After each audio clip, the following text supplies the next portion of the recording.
భక్తి సమాచారం. వాట్సాప్ ఛానల్లో జాయిన్ అవ్వండి. అన్ని విశేషాలు ఎప్పటికప్పుడు తెలుసుకోండి. గురుగారు, మామూలుగా చూసుకుంటే అయ్యప్పమాల ధరించే వాళ్ళు ముందు నుంచే కొంచెం దేవుని భక్తి అనేది తీసుకోవాలి. ముఖ్యంగా అయ్యప్ప స్వామి గురించి తెలుసుకోవాలి అంటే ఏం చెప్తారు? అదే నేను చెప్పాను కదండి, మాల వేసుకోవాలనుకున్న వాళ్ళు ఒక 1 వీక్ ముందు ట్రయల్ రన్ స్టార్ట్ కావాలండి. ఆ దీక్ష ఎలా ఉండాలి, బ్రహ్మచర్యం ఉండాలి, చెప్పులు లేకుండా నడవాలి, ఇక సాత్వికమైనటువంటి ఆహారాలు నేర్చుకోవాలి, ఇవన్నీ చేస్తూ ఉండాలి. కాబట్టి తప్పదు, ట్రయల్ రన్ చేసుకోవాలి, స్వామి నామస్మరణ వినాలి. ఈ 1 వీక్ ముందే కాదండి, మనం మాల వేసుకుంటామంటే వీలున్నప్పుడల్లా అయ్యప్ప నామస్మరణ చెప్పండి, శరణమయ్యప్ప. గురుగారు, పెద్ద పాదం అంటే ఏంటి, దానికి గల ప్రాముఖ్యత ఏంటండి? ఇది పెద్ద పాదం అంటే ఏంటి, చిన్న పాదం అంటే ఏంటి, రెండు తెలుసుకుందాం. స్వామివారు నడయాడిన వనాన్ని పూంగావనం అంటారు. ఎరుమై కొల్లి, ఎరుమేలి అనే ఒక స్థలం, అంటే మగిషి అనే రాక్షసిని సంహరించినటువంటి స్థలం ఆ ఎరుమేలి అనేది అంటారు అనమాట. పరిసర ప్రాంతాలంతా కూడా వెస్టర్న్ ఘాట్లో ఇవన్నీ వనాలు. దీన్ని పశ్చిమ కనుమలు అంటారు, చూస్తారా? అదంతా కూడాను ఈ దీంట్లో ఆ యొక్క స్థలంలో స్వామివారి యొక్క పరిసార గణనలుగా మనం అందరూ కూడా, వాళ్ళందరూ కూడా కాట్టాల వేషధారిగా అడవి మనుషుల్లాగా వేషం వేసుకోవడం, అక్కడందరూ కూడా రంగులు వేసుకొని నాట్యం ఆడి స్వామివారితో పాటు మొదటి మజిలీ అంటారు చూసారా, ఆ ఎరుమేలి నుంచి మొదలు పెడితే దానికి ఒక్కొక్కటిగా అవుతుంది. పేరూరు తోడు అయిన తర్వాత కాళైకట్టి ఆశ్రమం అయిన తర్వాత అలుదా నది, ఇడుం కుండ్రు, ఆ రాళ్ళు 2 తీసుకుపోయి అక్కడ పైన పెట్టేది కల్లిడుం కుండ్రు. దాని తర్వాత ఇంజిపార కోట, కరీలాందోడు, కరిమల ఏట్రం, కరిమల ఎరక్కం, పెరియాన వట్టం, పంబా నది, పంబా స్నానం, పంబా సద్ది, కన్నిమూల గణపతి, శ్రీరామ పాదం, పందలరాజా దర్శనం, పేరూరు తోడు అని వచ్చేస్తుంది. అక్కడ వచ్చేసిన అప్పాచి మేడని ఉంటుంది. ఈ అప్పాచి మేడు అయిన తర్వాత శబరిపీఠం నుంచి శరణ్గుత్తి అయిన తర్వాత సన్నిధానం, 18 కరుపు స్వామి, కడుత స్వామి, కొచ్చుకడుత స్వామి సన్నిధానం, దివ్య సన్నిధానం, అయ్యప్ప స్వామి వారి దర్శనం, గణపతి దర్శనం, నాగరాజ దర్శనం, అమ్మవారి దర్శనం. దీనితో ఆ యాత్ర అనేది పెద్ద పాదం, చిన్న పాదం అంటే పెద్ద పాదం నుంచి ఎరిమేలు నుంచి సన్నిధానం వరకు 48 కిలోమీటర్ ఉంటుందండి.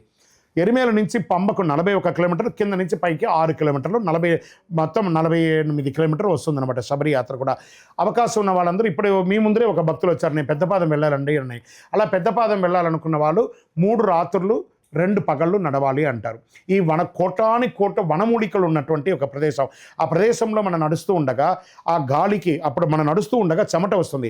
చెమట రూపంలో చెడు అంతా కూడా బయటకు వచ్చి ఆరోగ్యమైనటువంటి గాలి శరీరం తగ్గడం వల్ల శరీరం వచ్చేసి ఒక అద్భుతమైనటువంటి ఓవరాయిల్ అవుతున్నట్టు అవుతుంది. కాబట్టి చాలా మంచిది ఆ సమయంలో మీరు చేసుకుంటే. ఇదే పెద్ద పాదం, చిన్న పాదం అంటారు.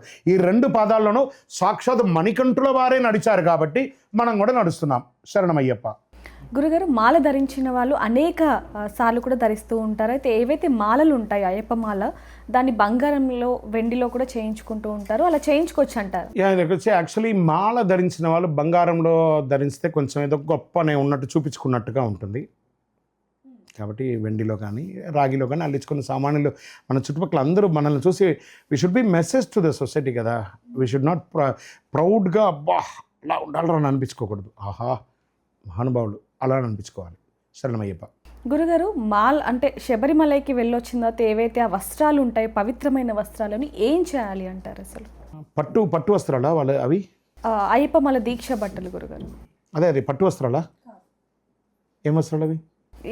నల్లవి గురుగారు. నల్ల బట్టలు. అది పట్టు వస్త్రాలని అడుగుతున్నా. పట్టు వస్త్రాలు అంటే అది పట్టు వస్త్రాలా? కాదు, కాటన్ వస్త్రాలు. అదే పట్టులో ఉంటే పడేస్తారా? ఓ పట్టు కాబట్టి పడేయరు, కాటన్ కాబట్టి పడేస్తారు. ఆ పవర్ అంతా దాంట్లోనే ఉంటుంది కదండి. మాల, ఆ దీక్ష, వస్త్రం, ఆ పవర్ అంతా ఉంటుంది. దాన్ని తీసుకెళ్ళి పడేస్తామా? నాకు తెలిసి కొంతమంది ఉన్నారు 18 ఇయర్స్గా ఒకటే డ్రెస్ వేసుకుని ఉన్నారు. అది నుజ్జు అయినప్పుడు పడేయండి, కానీ బాగున్నప్పుడు అదేనా స్పిరిచువల్ షాపింగ్. కనబడప్పుడల్లా బట్టలు కొనడం, కనబడప్పుడల్లా వస్తువులు కొనడం అనేది. దీక్ష కోసం డ్రెస్సులు కొనండి, కానీ డ్రెస్సుల కోసం దీక్ష చేయకండి. శరణమయ్యప్ప. ఆ వస్త్రాలను అసలు ఎక్కడ ఉంచాలి అంటారు ఇంట్లో? ఎందుకంటే చాలామంది కూడా నెలసరి సమయంలో ఇది ఒక్కటి కొంచెం పాటించవచ్చు. మన ఇంట్లో ప్రతి ఒక్కరి ఇంట్లోనూ ఒక బ్యాగో, ఒక పెట్టియో ఐడల్గా ఉంటుంది. చక్కగా దాన్ని పెట్టి అటక మీద పెట్టండి. మళ్ళీ దీక్ష తీసుకోవడానికి ముందు ఒక వారం ముందు తర్వాత దాన్ని ఉతికి సెట్ చేసుకొని పెట్టుకోండి. అవును, మీరు అన్నది కూడా కరెక్టే. ఎందుకంటే ఇంట్లో ఉన్న వాళ్ళు అందరూ అన్ని రకాలుగా ఏదో రకంగా ఎప్పుడో ఒకసారి ముడతాం. కాబట్టి దానికి కొంచెం ఒక పవిత్రతని ఇవ్వండి. ఇంట్లో ప్రతి చోట ఒక లాఫ్ట్ ఉంటుంది కదా, ఆ లాఫ్ట్లో పెట్టేయండి. శరణమయ్యప్ప. For more videos like this, Subscribe Big TV channel